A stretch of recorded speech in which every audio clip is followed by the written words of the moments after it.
HRN listeners. As we celebrate our 15th year, we are deepening our commitment to giving voice to the next generation of food systems storytellers, and we need your help. Our internship and fellowship programs help activate new possibilities for underrepresented and underestimated young people through experiential journalism, audio engineering, and production training. Through these unique programs, HRN helps food equity stewards build essential workforce readiness skills that expand their potential and foster economic mobility. Please consider supporting these critical programs. And with a minimum donation, you can be entered to win a dinner for two at an amazing restaurant in one of 8 cities and tickets to a concert at a great venue in one of those cities.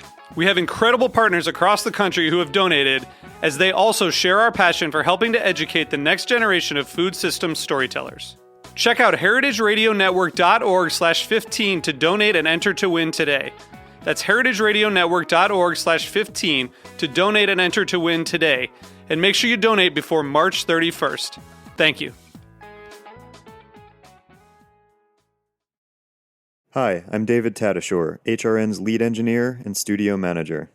Before we get to this week's episode of Beer Sessions Radio, we wanted to update you on your host, Jimmy Carbone. Jimmy is currently recovering from 2 spinal surgeries due to a staph infection. He's in good spirits and being given great care at NYU Langone, but he has a long road to recovery ahead of him. If you'd like to show Jimmy some love and support, please consider contributing to his wellness fund at gofundme.com/Jimmy Wellness Fund. Jimmy is nothing if not a dedicated host, and he wanted to make sure we had a show for you this week. So we're bringing you an episode of Beer Sessions Radio that was recorded at Charleston Wine and Food in March of 2017. We hope you enjoy.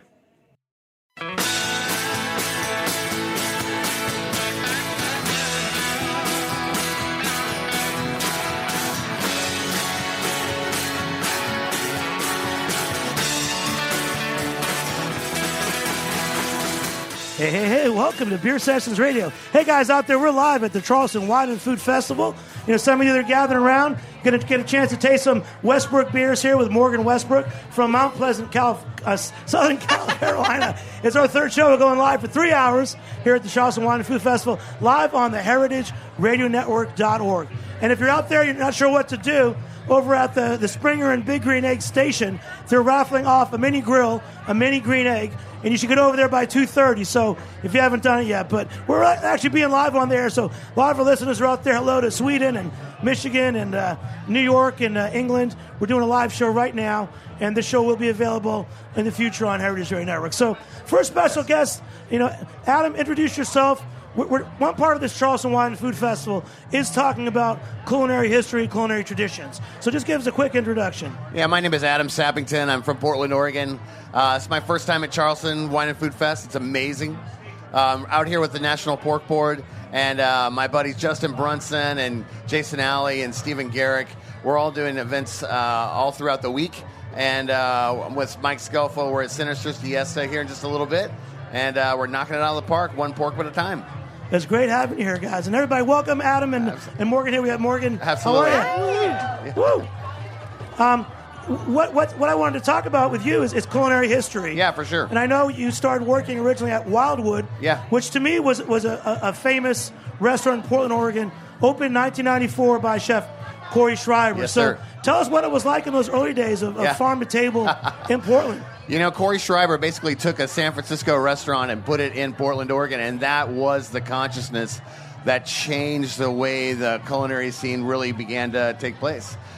We would go to the markets every morning and shop for the fruits and vegetables, bring them back and cook. I mean, it was a true Alice Waters lifestyle type restaurant. That, for me, was exactly what I was looking for. Coming from Missouri, I had just moved out to Portland, Oregon. And the experience that Corey gave me lasted 11 years, and I never looked back, and I learned everything that I've got going for me today.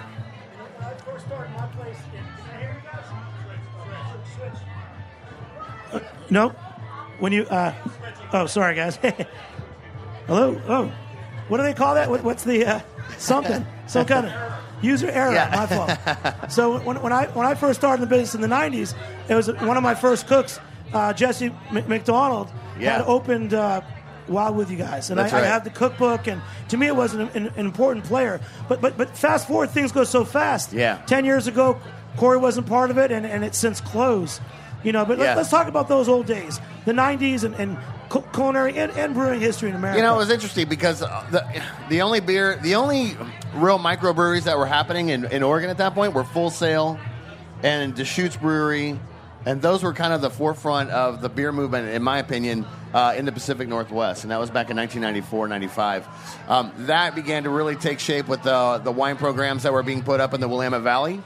And, it all kind of came and commingled together with the food, getting the freshest local salmon, getting in all the produce from 30 Minutes. We all understood that the Willamette Valley was our backyard. And once we really kind of keyed into that, the farmers began to grow. The abundance of produce began to get even more interesting than it was. Then we started to really tap into the ranchers. So it became a full circle program of culinary destination for Portland, Oregon. What were some of the key dishes that you guys served back in the 90s at Wildwood? Some of the key dishes, even that I still do today, was salt-baked salmon, a whole side of salmon that's been pin-boned out, laid on a bed of rock salt, covered with herbs on olive oil, and baked in the oven. That was one of the dishes that really changed me because I understood how to cook food so simply with the least amount of manipulation was really important. Corey always did the oyster salad with the fresh greens from Mizuna Family Farms, and then with fried oysters right out of the Willapa Bay, some pancetta that we would make in-house, and on a crepe. Those dishes really sung to what it was. And actually, it's funny, I brought back the mussel recipe, which is probably Corey's most famous dish, with the saffron vinaigrette, sun-dried tomatoes, shallots, and garlic. Cook the mussels in the vinaigrette with a big slice of toasty bread. Can't go wrong at all. Those are the ones. No, those are the days. Yeah, man. And we're talking about in this area, there was Bill Neal. Yeah. He hit his restaurant in the 1980s, and John Taylor. Were there other inspirations that you've had? Because I feel like the younger chefs don't really know about some of the pioneers that we knew. The pioneers for me were Jeremiah Tower. Alice Waters was huge. The whole movement that Richard only started when he didn't even really realize what he was doing by writing all the Time Life books in France. Those becoming to be so much a part of people's repertoire when it came to food. Those are the chefs that really made a difference, Even Charlie Trotter back in the day was very inspiring to me. Being able to see that was a transformation happening in the Midwest, but was affecting a nationwide movement in regards to how food was being processed and also sourced. It was an incredible situation. You can tell the party's going on here. Charleston Wine and Food. I don't think anyone's paying attention to us, but we know you guys are listening out there. And we got Morgan Westbrook. You're talking about, Oregon and food. The big revolution has been in beer, too. Yeah. You guys are here in South Carolina. You're the first brewery that I ever really tasted from South Carolina, and I've had many of your beers up in New York City. Oh, thank you. Yeah, we're distributed in New York, Denver, a really fun handful of states. Yeah. And it's been fun to see the evolution of people really, really, going for beers, whereas before it just seemed... I don't know what people were drinking. Where were they? Yeah. Well, now they we're were waiting drinking, for you, dear. We're drinking your Two Claw, which is a rye pale ale. Yeah, it's fantastic. So, Corey, how does this go with the kind of food you make? Like, you're at the Country Cat now in Portland, right? Country Cat, yeah. So when did you open that up? We opened that restaurant up in 2007. We're going to be 10 years old in April. We opened a second location in the airport. That'll be 2 years old in April as well. We really kind of transformed an old neighborhood of Portland into somewhat of a culinary destination and also somewhat of a tourist destination as well. So do you feel like, where you guys are in Portland, you have farms, you have seafood. Yeah. Do you feel there's a connection between Portland, Oregon, and Charleston, South Carolina? The interesting connection is the consciousness of people that are here. It's that thread of consciousness that travels all the way across when it comes to good booze, good food. The same type of person is participating in the same kind of events, and I think it's a real connection worldwide. Yeah, and what were you doing down here? Were you cooking? Cooking at certain events? Yeah, yesterday we did. We were in the tents yesterday and cooked on the cowboy cauldrons, which are fantastic. Shout out to those boys; they did an amazing work. I did a pork cheek grilled on with a sambal pork reduction glaze, and then I served it with a pigskin persillade, which is like kind of a play on a persillade that usually has bread in it. Sounds good, doesn't it, Morgan? So good. Oh, my God. It was great. It was a little bit of an Asian spin, which isn't really my jam, but it really worked out well, and we sold 600 portions in 90 minutes. So it was, we were moving. You said it was a cowboy cauldron? The cowboy cauldron, man. Those things are impressive. What is it? It's a giant kettle that you build a fire in the base of it.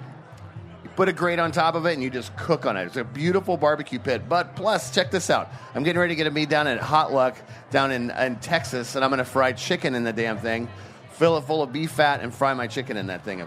So it's a super versatile piece of equipment. That sounds good to me. Yeah. And what else have you seen? Is anything new these days that's innovative, or is it more that everyone's going back to old school? Yeah, I think old school has, played a big part of it. That's where my heart is.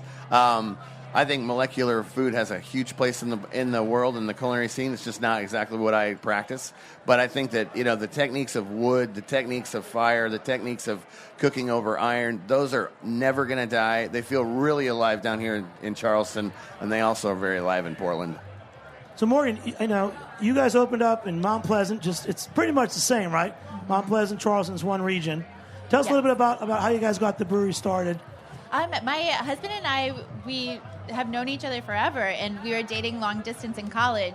And the same thing, I was a beer girl, like the old styles of beer. And my husband is such a cocktail guy.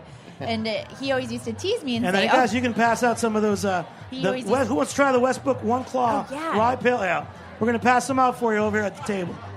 Yeah, please enjoy. But yeah, he always used to tease me about drinking beer, and I said to him, well, I bet if you made a beer, you would like it. And he's very gifted in the kitchen, and made a beer, and it became our long distance.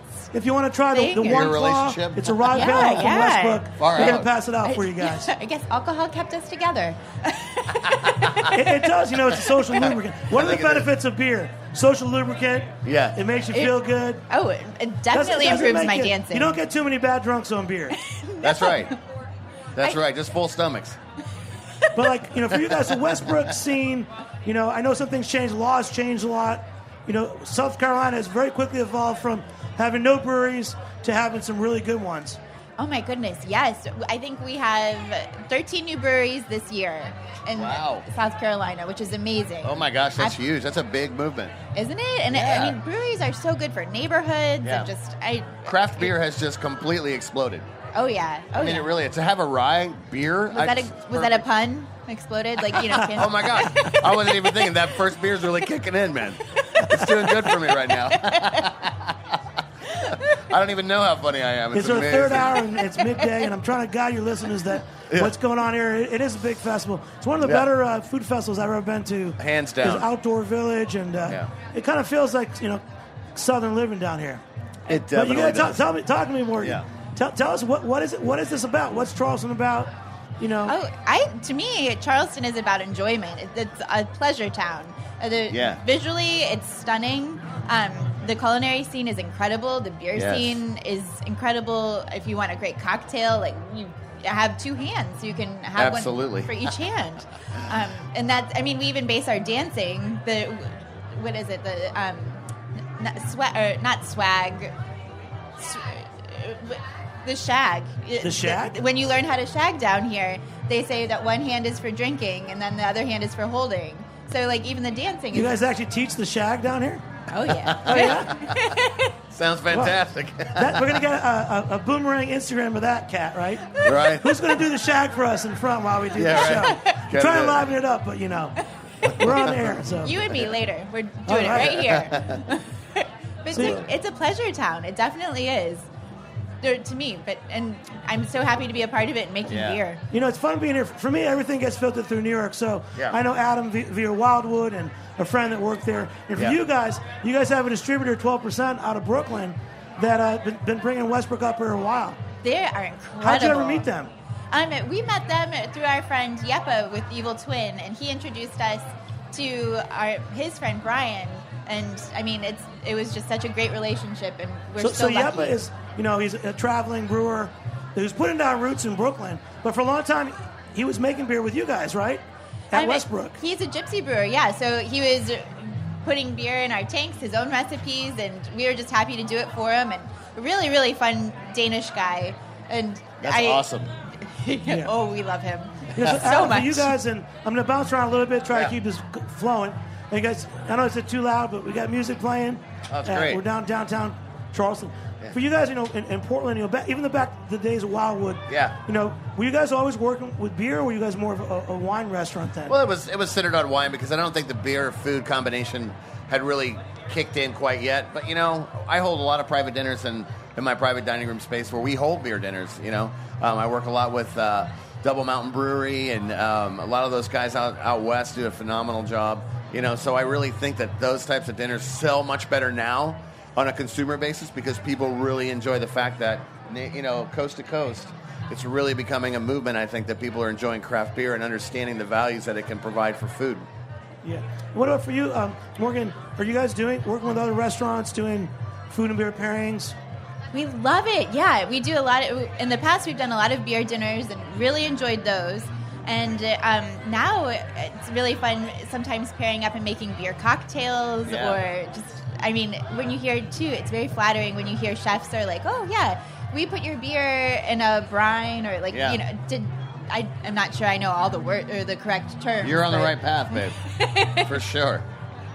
And Adam, what did it take you? You were at 1995, you're at Wildwood in Portland. You've paid your dues. Yeah. What are some of the milestones in your career? Whether it was learning a new recipe or getting a promotion. Let's follow your whole career. Yeah, my career, I started in Columbia, Missouri. I moved out to Portland, went to culinary school in 94 to 95. And then I started working there. And then I just completely became infatuated with the whole culinary scene. I never looked back. I met my wife, which is a huge milestone, at Wildwood. And love at first sight. Jackie, here's to you. Jackie. Yeah, here's to Jackie, baby. So you guys, own the restaurant together. So we own the Country Cat. We started that in 2007.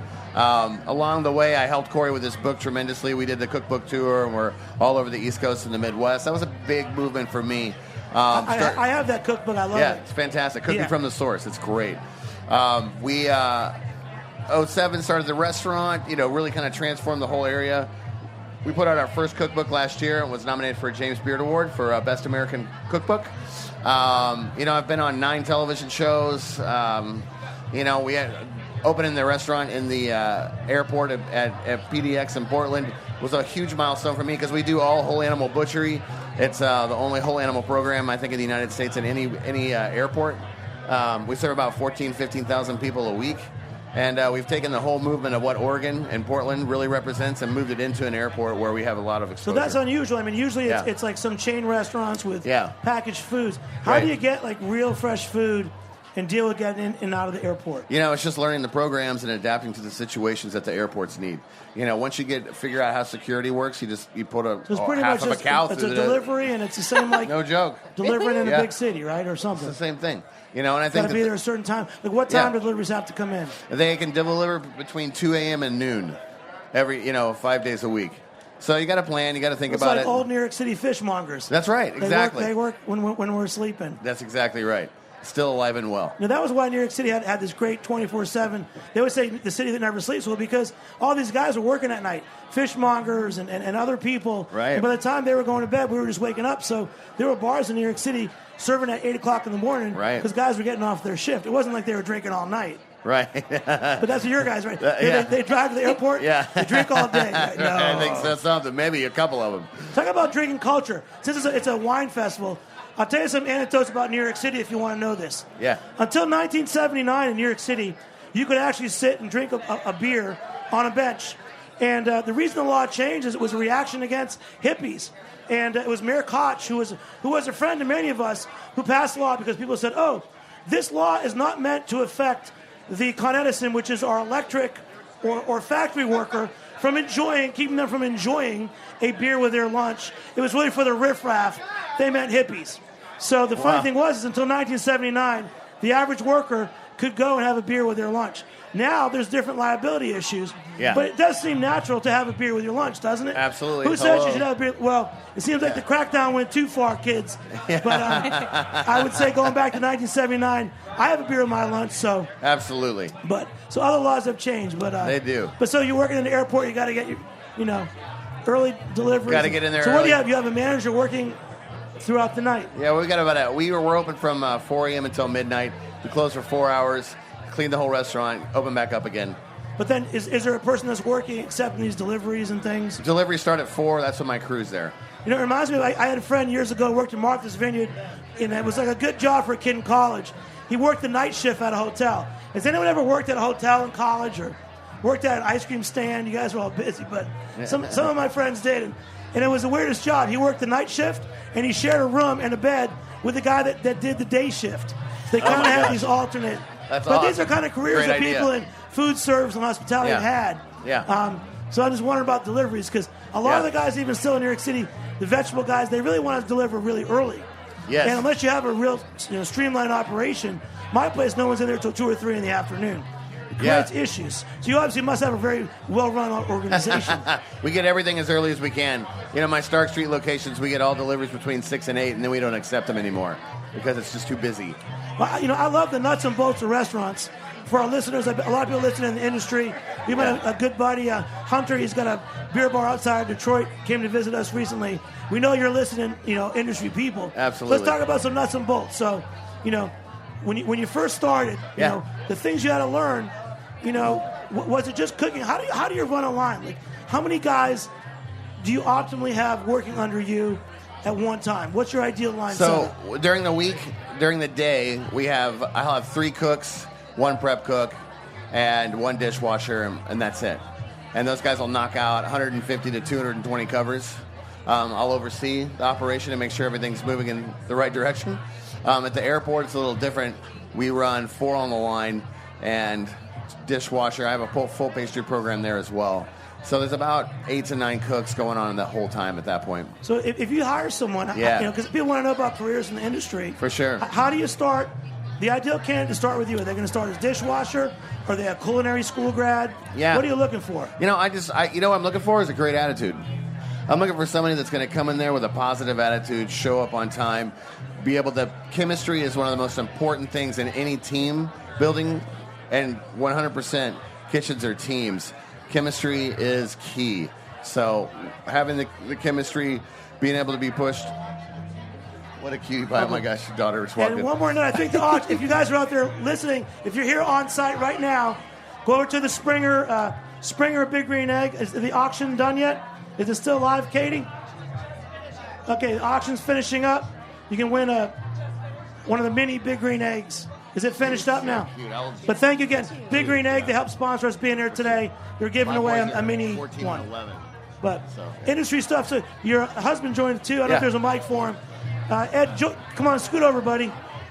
And this is part of the Westbrook team. But we keep talking about, let's do this. Is going to be the nuts and bolts show because we got Portland and we got South Carolina. So that's right. Also, so I'm starting out as a chef. Yeah. Have you started guys as a dishwasher that work their way up to a head cook? Or if they come in and if they show that they want to learn more, I always tell them whenever I hire them, I have no secrets. I'll teach you everything I need to know, everything you need to know. I'll tell you everything I've done, the mistakes I've made, how I've come along the way, where I'm at, and how long it takes. But it's all about the work ethic and the attitude. If you can come in there and you're ready to work and you want to learn more, I'll give you everything I got. And then what's something that you as a restaurant owner is automatic firing or raises red flags? We got to talk about the real things. Yeah, for sure. What's something that someone does for you that raises a red flag, then they're not going to fit in? If they don't get along with the guys that are already there and that know the programs, and then they question the programs, not from a situation where they want to learn about the program, but where they want to change the program, it's something that just doesn't work for us. That's great. And do you feel like, is there a time limit you expect people to, you give them 6 months, a year? 2 weeks. 2 weeks. So in that time. Yeah. And your guys will tell you too. Yeah, they're all tight. I have very little turnover. So anybody that comes in, it's a very chemistry-oriented hire. And the guys, the stage, I've done the same stage for the last 20 years. I have you cut a 9th pan of small diced mirepoix.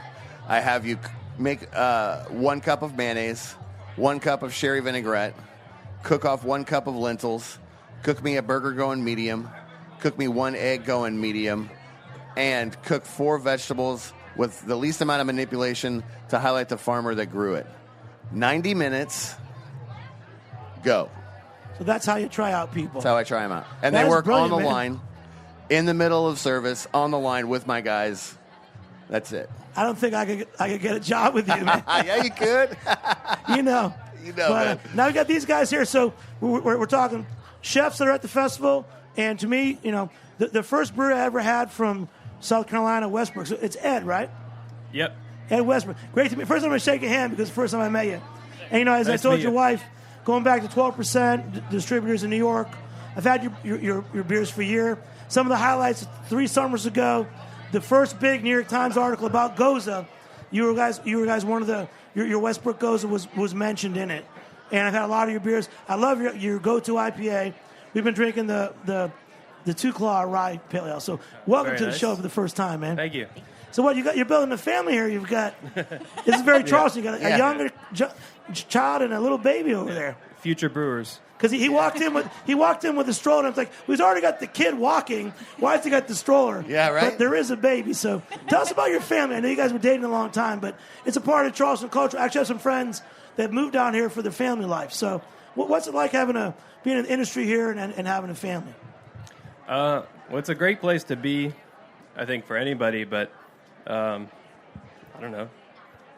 It's just, I don't know. It is what you make of it. Everyone is really cool and very understanding, and I think you just have to be understanding and carry that with you.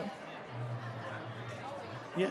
Well, Adam's a good talker. I mean, it seems like there's a vibe. So my friend Jackie Berger ran this great organization here called justfood.org. They did, CSAs, community gardens, real important, New York City-based, food nonprofit. And she had one kid, and they wanted to have a second kid. She moved down here a few years ago. She's living in James Island. Okay. And so I've just started realizing there's a great family vibe down here because in New York City, there's a lot of pressure on families when you have kids working in this industry. Oh, yeah. So maybe you have more examples of that, for our listeners. Of like you're able to. Do you guys live near the brewery? We do. We live a wonderful, I think we timed it to like 6 minutes away from the brewery.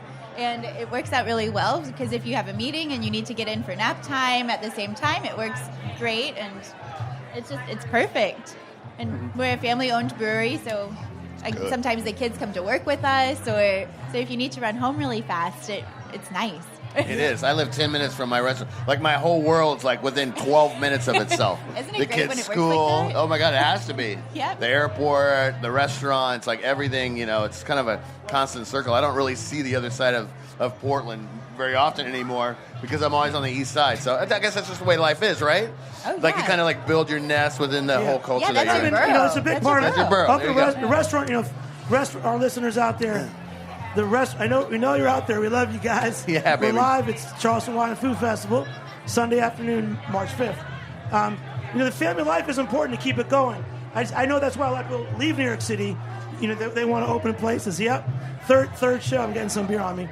Perfect. But same for us. Actually, my pub in East Village, New York City, Jimmy's number 43. 3 years ago, we actually moved to the same block. Oh, wow. Just for a family, because my daughter, was turned 13, 14. She can stop by if she needs to pick up keys. Yep. My wife loves to stop in unannounced, grab a glass of wine or something.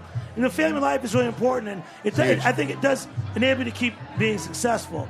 Oh, Don't yeah. you think so, Morgan? I totally agree. Your daily routines are what make you who you are, and you definitely want your kids to carry that on. So Now, I have a friend that was a brewer. I don't want to name him because I miss him. He was a great brewer in New York City. He and his wife, they had kids. They moved to Chicago, and he's working in a greenhouse now because, again, he wanted a different lifestyle. But how do you balance it? I mean, with a brewery, you can do more daytime hours, right? It's not Yes. like running a club or something. Oh, yeah. I mean, Edward does more of the brewing half of things, but you can make it work. Brewing, sometimes you wake up really early to do it. And Yeah. Yeah, well, a lot of what Morgan does can be done over email or phone, so she can sort of work from home a lot, which works out well with the kids. And I handle most of the actual production stuff. And what's your schedule like? When are you home? What hours are you at the brewery? Ed, you got to talk, Ed. Why is that funny? It's a great team because everyone says, "Oh, Ed will never talk to you." Morgan's a great talker, but we want to get Ed to talk too. I usually start around 9 o'clock doing emails and stuff in the morning. Have breakfast, hang out with the kids and Morgan for a few minutes, and then go to the brewery around 11:30 or so, and come home about 6:30 or 7. So not too bad. No, that's manageable. Yeah. That's manageable for sure. And what about for Yeah. you, Adam? What's your daily schedule? Oh, well, now, since my kids were the size of this little pumpkin right here, I I've always gotten up in the morning. I get up at 6, make my kids breakfast and lunch, pack their lunch for them, get them ready for school. I drive them to school. My wife, Jackie, goes in because she owns the restaurant with me. She usually goes in before me because I usually stay later than she does. And so I'll drop off the boys. They get there about 8. I get my dog. I go for a run, come back, get ready, get into the restaurants around 9:30. Service has been open for 30 minutes. And then I'll hang out probably. You guys do breakfast, too? Breakfast, lunch, and dinner 7 days a week. That's challenging, yeah. It's a lot. So get in there right around 9:30, 10 o'clock. Usually stay there through lunch. Then I'll go out to the airport and be at the airport for a few hours, come back, check in with the night crew, make sure that all the foods taste everything on the line, go over meetings with my sous chefs and my chefs, and then talk to my front of the house, get with my general managers, have conference calls throughout the afternoon. I usually get home around 7. So for you guys, changing up, I assume maybe is your breakfast more standard, and do you do more specials at night? How do you change your menu? We do all whole animal butchery, so I've got a lot. Brian Zakarian's my in-house butcher and sous chef, and so we move through the whole animal. There's certain cuts that I want him to pull off to give the cooks challenges for. Like he'll pull off the top round, or he'll pull off the shoulder clod of the pig and say, okay, this is what it is. You've got 2 days to think about it. We need to run a special on Friday. Figure it out. So you guys are always learning. Constantly. And that's the thing. I constantly push those guys to make sure that they're thinking about not just getting up there and getting their line set. They need to think about Guys, if you're just joining us, so this is Adam. He first started in the 1990s in Portland, Oregon at Wildwood. Great chef. He's got Country Cat in Portland, Oregon. So big shout out to Go Adam, Country guys. Cat, baby. And if you want some beer over here, Yeah. we got the kids from Westbrook. There's the Rye Pale Ale and the Goza. If anybody wants beer, we have some. But awesome. So you guys, I know you guys, again, talking to our listeners from Sweden to Michigan, they're listening now, and they will be. You guys, to me, my first impression of South Carolina beer, everyone talks about Mexican cake. For our beer fans, just tell us how you came up with Mexican cake. Mexican cake? What is it? It's their famous beer they make. It's really? Yep. I have some if you want to try it. It's an imperial stout that we do with chocolate, cinnamon, vanilla, and habanero peppers. So the inspiration was a mole sauce to make a mole stout, and I originally brewed it when I was home brewing. When we were home brewing, and we bottled it up and gave away the bottles as party favors at our wedding. And we knew it was good when everyone came back and they were like, that beer was awesome. Yeah. I've had it and I loved it. When did you start having Yeppy come down from Evil Twin? That would have been probably fall of 2011. We first hooked up with him. And then did you guys, you must have influenced each other because he's got his stronger beers and the biscotti beers and your Mexican cake. Tell me, you must have influenced each other, right? So. Yeah. What's that? Say it again. You must have influenced each other. Yeah. He's an interesting guy. He has a lot of cool ideas, weird ideas that I wouldn't really think of. For instance, we did a beer together called Imperial Donut Break, which is an imperial stout with donuts added to it. But you actually put donuts in. Donuts from Blaze down the street, and they are so good. And I'm not... Poor Yeppa, he ordered how many thousands of donuts? It's a couple thousand donuts per batch. And Whoa, really? I had to sample them, and they were delicious. And his biscotti beer, does he actually put biscottis in? That is almonds and coffee. Yeah. And vanilla. But for you with your Mexican cake, you didn't put cake in? No. That could be a new version, though. Because you were in the Edmonds Oast hat. One of the Edmonds Oast beers is the kvass. We'll taste that afterwards. And they said they made it with some rye bread, but I don't know if it's kind of quiet here now, but it's booming outside and we're having fun. Come on in, guys, hang out. Everybody's chilling out. But I'm happy to have. So the Goza, you guys want to taste the Goza too? I don't know if you haven't had it yet, Adam. I don't think so. We'll pass that around. So tell us how you came up with that, because I remember it was a few years ago. Our New York Times writer, who's also here at the Charleston Wine Food Festival, Eric Asimov. Every summer he was writing a beer article. A few years ago, it was just about summer beers. He picked a simple sour from Peekskill, which is like a Berliner Weiss. And the next year, we had emailed him and said, Eric, why don't you do Goza next year? And he actually did it. So, of course, in the photo shoot and tasting, he picked Westbrook as the American Goza that's available and that's really good. And I will say at my pub, Jimmy's number 43, we always have Westbrook Goza in cans. But tell us, you were kind of ahead of the curve. Now everyone's doing it. Sierra Nevada, Anderson Valley. What made you first want to make a Goza? When listeners, just so you know, even in Garrett Oliver's Oxford Encyclopedia of Beer, it was the one style, and he's still sore about it, that he didn't list because for a generation or two, it wasn't even made anymore. So how did you discover Goza, and why did you start making that? To me, it's your signature beer now. That's delicious. Thank you. Yeah, that's really good. Thank you. Yeah. A couple years ago, when we told my Oma that we were going to be starting a brewery, she said, "Oh, are you making a Goza?" Oma. Oh yeah. Hello, Oma. Oma. She asked us if we were going to make a Goza, and we said, "What is that?" And she looked at us and goes, "What kind of brewers are you?" and walked away. And so after a couple years, Edward and I looked at each other and we said, "We think it's time. Let's try and make a Goza." And we kind of messed around with it a little bit at home. And then Edward put it all together, and it's incredible. Yeah, the first batch was a small batch that we released in 22-ounce bottles, so big single-serve bottle, and it was received pretty well. A couple months later, we, for some reason, got the idea that we should brew it on a larger scale and put it in 6-pack cans, and we started doing that in, I think it was July of 2013, and people went crazy for it. So buy stock in Tums. Tums. It's delicious. It's so refreshing. Thank you. Yeah, it's really, really good. Have you had Gozas before? No, man, I've never had one. You know the style. You're into beer history, right? Yeah, Tell us a little about bit. Leipziger Goza. You want to tell us some of the backstory? Supposedly the origins of the Goza style were that it was brewed in a certain part of Germany where the water had a natural salinity to it. And so when they brewed the sour wheat beer, which in other places was called Berliner Weiss, they had more of a regional take. It came out as more of a different regional style, and it was called the Goza. So it's basically just a sour wheat beer with a little salt, and some of them have coriander in it also. There's another American.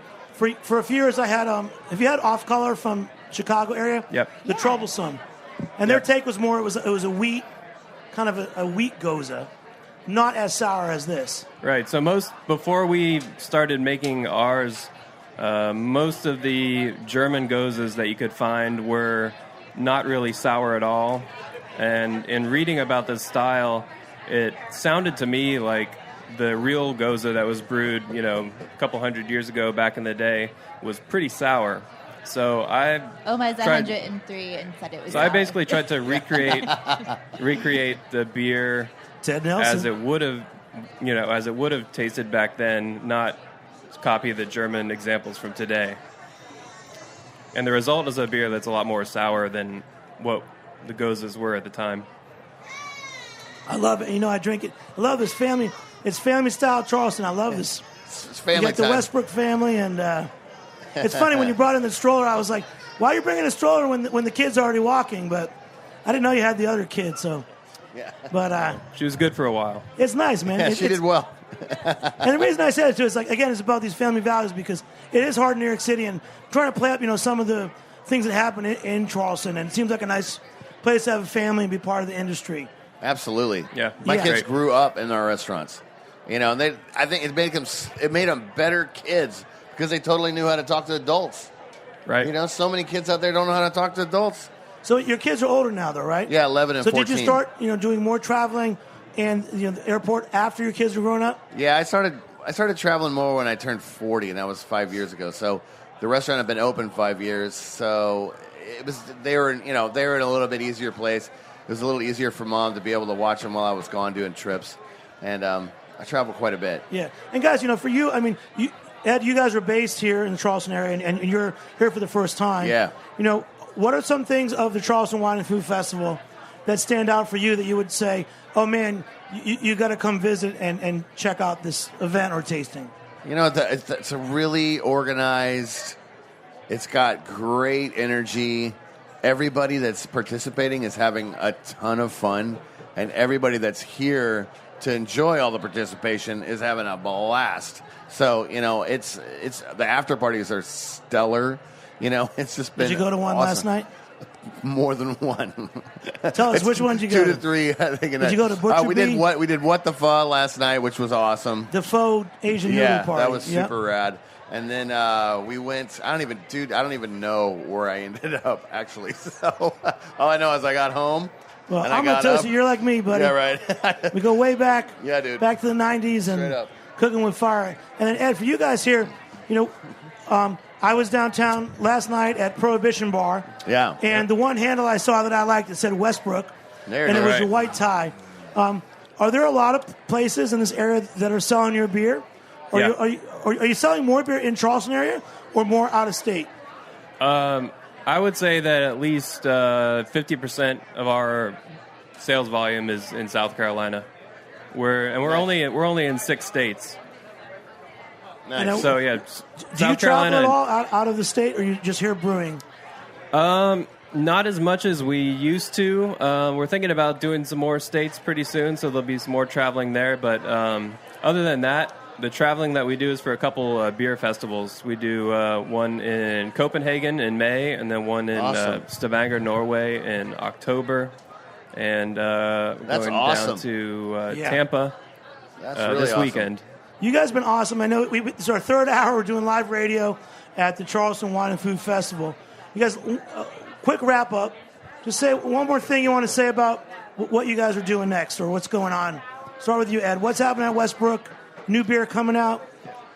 We got a couple things in the works that it's not determined what they'll be called or what form they're going to take when they come out. But definitely the next big thing that's coming up is a variant of the Goza. It's called the Key Lime Pie Goza, and it's brewed with lime, vanilla, and cinnamon.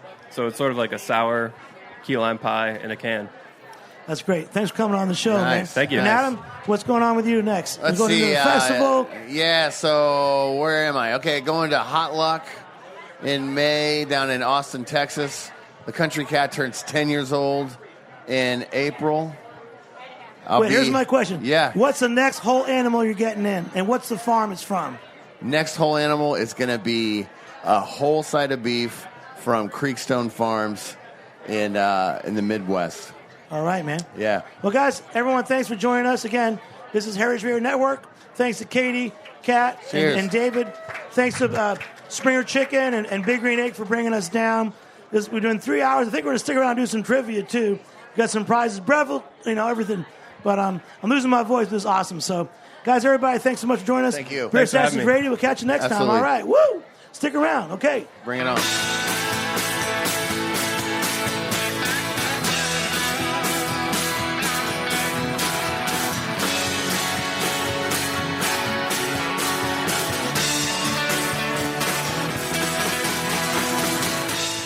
Thanks for listening to Heritage Radio Network, food radio supported by you. For our freshest content and to hear about exclusive events, subscribe to our newsletter. Enter your email at the bottom of our website, heritageradionetwork.org. Connect with us on Facebook, Instagram, and Twitter at heritage_radio. Heritage Radio Network is a nonprofit organization driving conversations to make the world a better, fairer, more delicious place. And we couldn't do it without support from listeners like you. Want to be a part of the food world's most innovative community? Rate the shows you like, tell your friends, and please join our community by becoming a member. Just click on the beating heart at the top right of our homepage. Thanks for listening.